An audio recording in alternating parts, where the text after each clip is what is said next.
Esse dia eu fui me especializar mais, me aprofundar mais nos estudos sobre a musculação. Como a gente só tinha a revista Flex, a Muscle Fitness, e o único inglês que eu tinha era o da escola, porque eu não tinha, do Dante Alighieri, né? Eu não tinha condições de pagar, minha mãe não tinha condições de pagar uma cultura inglesa, um curso à parte, então eu pegava as revistas, via as matérias que me interessavam, abria o dicionário do lado e tudo aquilo que eu não entendia, eu fazia a tradução das matérias na mão, com o dicionário do lado. Fiz isso por anos. E aí eu fui estudar por anos. E aí eu fui estudar quem foi o Joe Hader, né? Esse professor me mostrou e me emprestou a enciclopédia do Arnold, que eu li de cabo a rabo. Então é um conselho, inclusive, que eu dou para todo mundo aí que quer se aprofundar nos estudos, tanto se o cara é só um atleta, tá? Que ele tem uma outra profissão, que ele seja arquiteto ou um professor de educação física que não tenha objetivos competitivos, mas trabalha com musculação. Se não leu a enciclopédia do Arnold, tá perdendo muita informação, assim, que não defasa. A gente brinca que as modas passam, né? A arte permanece. Sim. A arte é o novo que permanece sempre novo. Então, tanto para um atleta competidor, quanto para um professor de educação física que não se interessa por competição, mas trabalha com musculação, a enciclopédia do Arnold pode até parecer piada, né? Pode acrescentar muito conhecimento. E hoje você tem na internet, você tem PDF no WhatsApp, né? Tá traduzida muito mais fácil. Antigamente era difícil chegar na mão, hein? Eu acho que eu levei uns 6 meses para ler toda a enciclopédia do Arnold, né? Com esse inglês rural que eu tenho, né? Mas você vê, com esse inglês rural que eu tenho, eu fui o tradutor do Arnold aqui no Brasil, né? Você aprendeu, imagina. Mas imagina bem, fazendo tudo que você fez, o quanto você pegou cada vocabulário do bodybuilding. Sem dúvida. Né? Porque dúvida. são específicos. Não, às vezes eu converso com alguém assim, por exemplo, os termos serum testosterone, né? Que a sua testosterona é endógena, né? Então, tem gente que não sabe o que é isso, né? Então, esses termos técnicos, né? Só quem sabe dentro do bodybuilding vai saber. Soreness, que é aquela dor muscular tardia, né? O pessoal não lida com esse tipo de palavra. Legal. E são palavras que para mim são familiares. Mas enfim, o meu inglês é péssimo. Eu simplesmente engano bem, porque eu leio e escrevo muito melhor do que eu falo e ouço, né? Sim. Mas enfim, e aí a partir desse dia eu fui me especializar no estudo da musculação.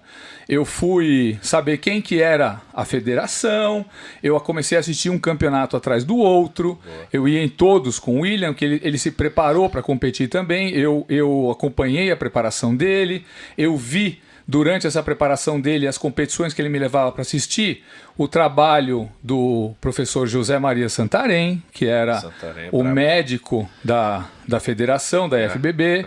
Eu via o seu Eugênio Koprovski, né, trabalhando. E aí, quando eu tinha 16, 17 anos, o William falou... Você estuda de manhã só? Eu falei assim, na escola só de manhã. Eu falei assim, então você não quer trabalhar comigo aqui, como meu aprendiz aqui na sala de musculação? E eu fiquei 2 anos do lado dele trabalhando como aprendiz, foi como se fosse emprego. O estagiário dele. Foi meu primeiro emprego. Você fazia um pouco de tudo? Instrutor mesmo. Instrutor. Como eu conhecia os exercícios... E não tinha antigamente, né? O quê? O instrutor não precisava ser... Não, tinha só instrutor, né? Tinha só instrutor. Tinha só instrutor. Não obrigatoriamente o cara tinha que ser formado em educação física para atuar. Muito engraçado. Né? O CREF, ele veio, a lei é de 98, se eu não me engano. Né? Então, se eu nasci em 71, nós estamos falando de 1987, 88, 10 anos antes da criação do CREF. Que engraçado. Inclusive, muitos que já eram professores, né? E depois conseguiram pegar o CREF provisionado, alguma coisa assim? Sim, exato. Que já eram profissionais da área. A carteira de trabalho comprovava o que o CREF pedia, né, para esse tipo de provisionamento, que era você provar o exercício da atividade pelo menos 5 anos antes da promulgação da lei. Né? Isso, na verdade, não foi o CREF que pediu, viu? Porque o CREF, quando veio, queria que só professor formado atuasse. Sim. Tá? Então, então, queria que todo professor que atuasse fosse formado. Sim. Só que a gente sabe que, se hoje é ruim, Nossa, imagina naquela época que doido. o que se ensinava de musculação nas faculdades de educação física. Nada. Nada.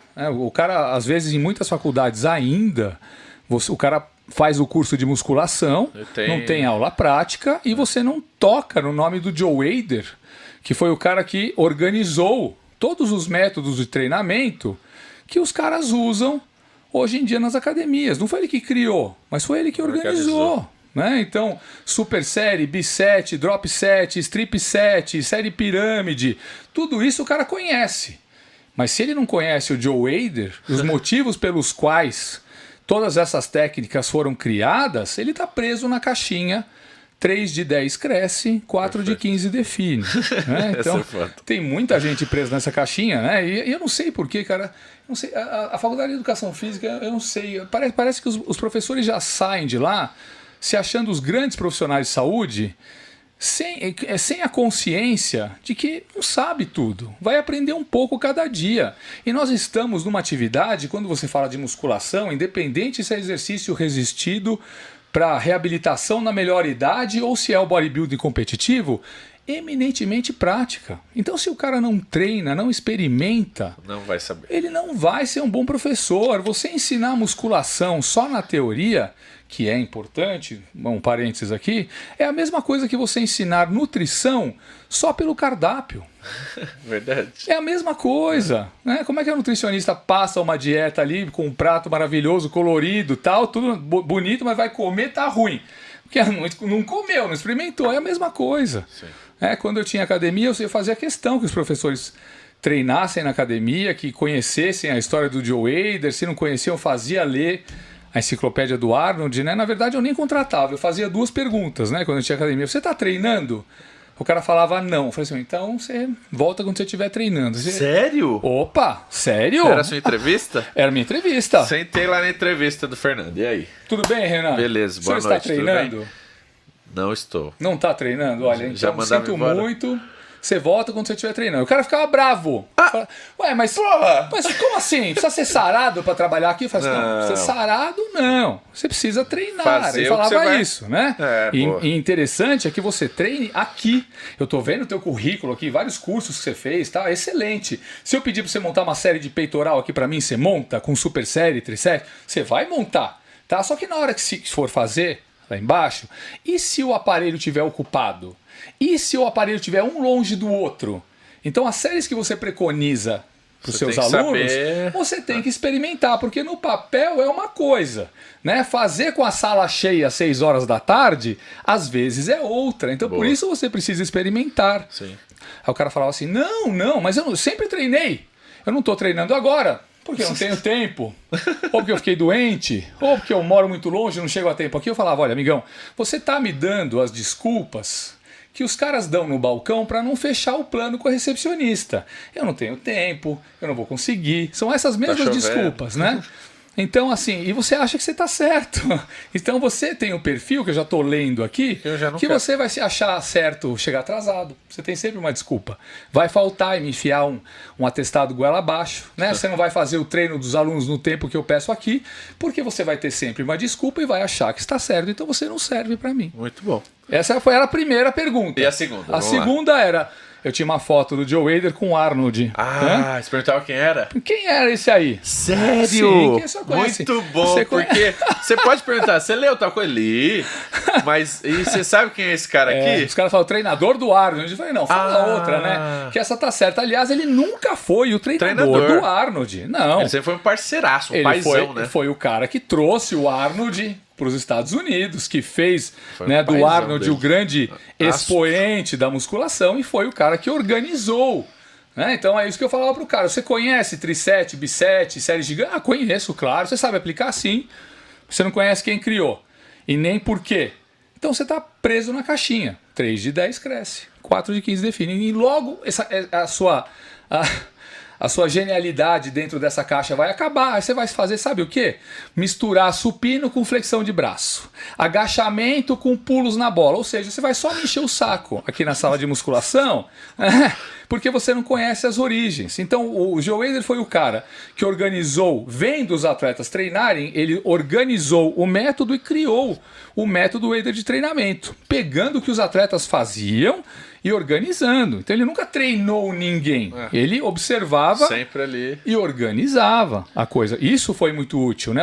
Os métodos Weider de treino são muito úteis porque é uma coisa muito organizada, é uma linha de treinamento muito segura, tanto para quem quer hipertrofia máxima quanto para quem quer saúde. Ele foi o cara que ele foi o editor das revistas Muscle Fitness, Flex, tal, que era a única fonte de informação que a gente tinha.